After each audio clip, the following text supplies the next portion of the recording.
They had windmills to pump the water. Yeah, exactly. Right. Talk about and sustainability. Right? It's powered by the wind.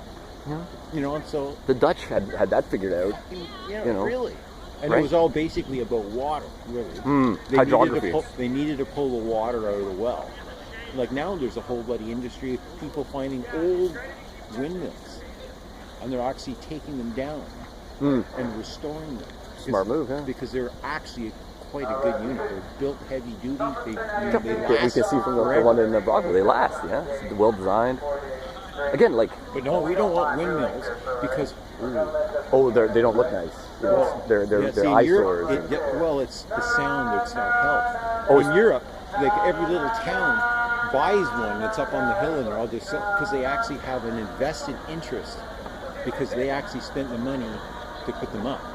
Well, for them too, it's I'm talking about these. It's like life or death, right? You're talking about the Dutch, right? Like if they're land. But floods, it's just that's the difference is we've got corporations putting up windmills, expropriating land, or saying we're putting them all here. Yeah. Well, no, you need to say, okay, a town of like Brockville, it's got 20,000. Well, it's really hard to get people committed to throw in $300 each to build some windmills. Well, how did they get? Because those ones in Kingston, how did they get those in? Because it was it was a big project. Everywhere. Yeah, you could see them for miles. If you go down the 401 to Montreal. Yeah. And you look at all those big mountains and stuff in the Adirondacks, or go down in New Hampshire, they are friggin' everywhere. Okay. All you can see is just mountain range after mountain range. Windmills. And huge, and they're being built everywhere. And they're different corporations that put them on. Well, for them, it's a great investment because then they can sell a premium. They can charge a premium on the energy. It would be brilliant. And again, if the government's going to subsidize it. I was talking to Perry and just when we're, retirement and funds and what we're doing and rollover with GICs and they're earning nothing. I said, we need to buy land. I said, it's better than fuck all in the bank.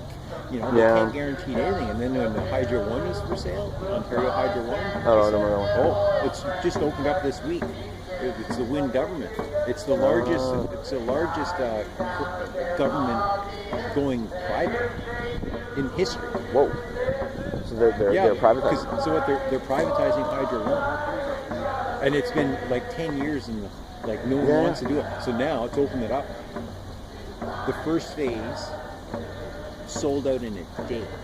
Wow. Every bank, every investor goes, what an investment. What an investment, that is. So there's 2 more phases. It's going to raise $9 billion for the wind government. And she says she's going to put it into infrastructure because we need busing and we need highways and everything else. And we're just going, every economist says it's the worst news they can possibly. It's not long-term thinking at all. That's what it's about. It's the political cycle. It's a political cycle. It's how to put money into something. So I'm just going, Perry's just going, well, it's already sold out. And he goes, let's put our money in that. Holy fuck. The shares before the end of the day went up $1 a share.